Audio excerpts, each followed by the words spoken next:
What's up guys, welcome back to another Diesel Dog video. And if you're familiar with the channel, then you know I got a 2010 Silverado, my daily driver, and I've racked up 220,000 miles on this thing.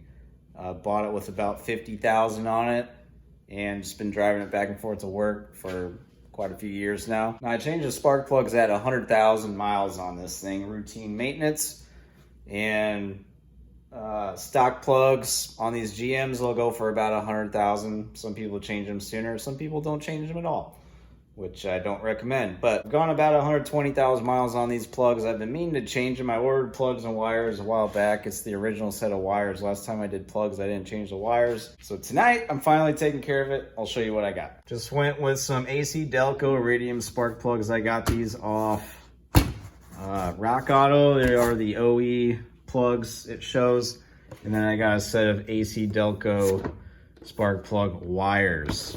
So I got these because I don't have any misfires or anything. These wires probably are still good, but chances are one of these is going to break pulling it off just because they've got some miles on them. So just to be on the safe side, so I don't have to drive to work or deal with it in the morning, having one wire bad or whatever, have to rig it up, I got a new set of wires. The right thing to do. So hopefully nothing's broken in here. I didn't check them, but I'm gonna pull these out and see what these spark plugs in a 5.3 with AFM look like after 120,000 miles. Not gonna do too much of a how-to video here, but I usually get my intake out of the way. I've got the K&N intake, so just pull it loose, just laid it over top so I don't have to take that hose off. 4 on each side. If you got a V8, the real question is, how stuck are these going to be on the plugs? Well, came off that side. Oh, there we go. There you go. Always transfer over your heat shields, but that one did not break. So there's one. I'm gonna go ahead and get all these plugs out here. We'll lay them up here, take a nice hard look at them. That one back there is always the biggest pain in the butt. Over here, not too bad. You've got the steering shaft right there that kind of gets in your way on a couple of those, but this is like one of the easier engines to change spark plugs in. Let's go ahead and take a look at these plugs here. 220,000 miles on the truck, like I said.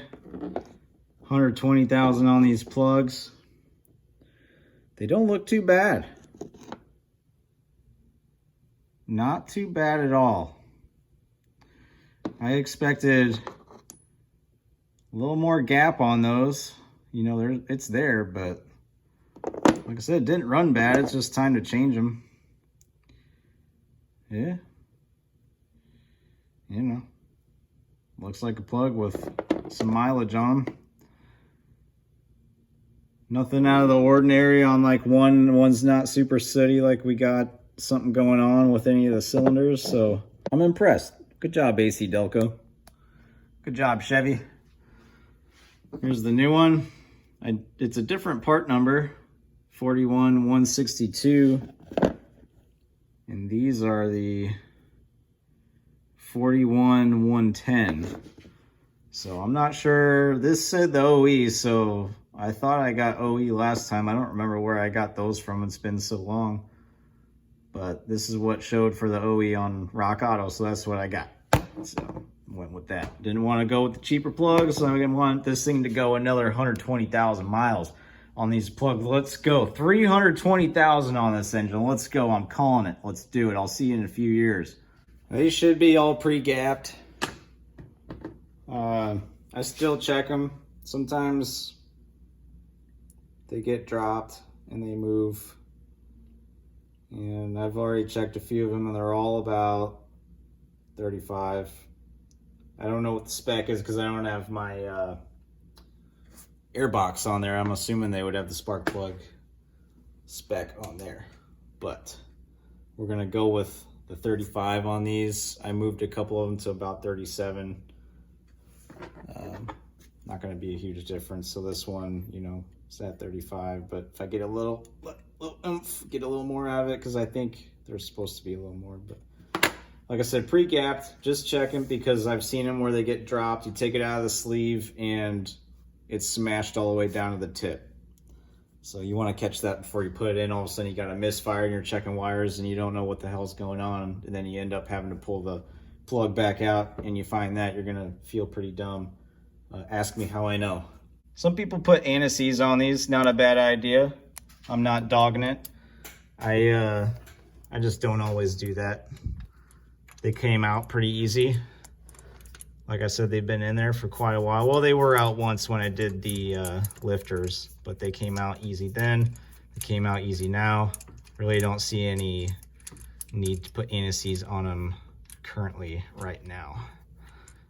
So start throwing all these bad boys in. That one back there is always the hardest, but it's not even really that hard. Actually, the 99 to 06 by style, I think it's tighter than these newer trucks, the 07 to 13s. This is a 2010. Throw the rest of these in, start it up in the morning, and let them bald eagles scream, baby. Man, I think next on the list needs to be cleaning this K&N filter. Let that thing go way too long. Also, don't forget to swap over your sleeves, your heat shield sleeves, before you put the plug wires on. Just, did I mention it's late?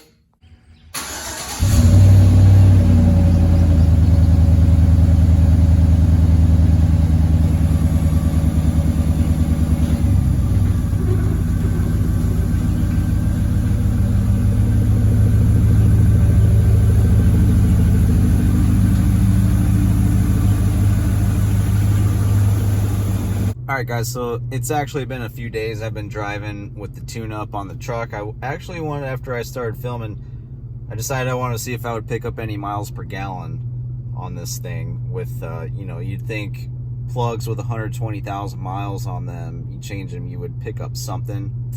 The only thing I've noticed is the engine idles smoother. I must have just been used to a little bit of a rough idle there, because that first day driving home I was at a stoplight and I thought my truck shut off. I was like, what the heck?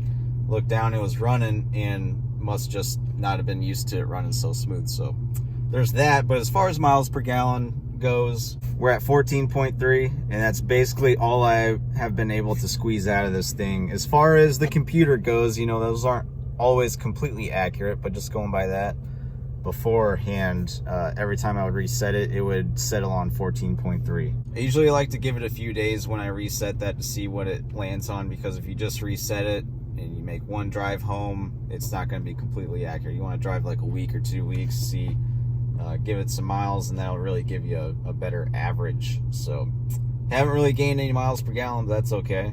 It's running better. Feel better with a new tune-up on there. I need to change oil in this thing, do a few other things. I mean, it's leaking oil. I need to change the rear main. I'm gonna be doing some work on this thing now that I got the garage cleaned back out and I got the truck in. So that's gonna do it for me in this video. I am at work. I gotta grab my coffee, get in, and it's diesel time, boys. Let's go.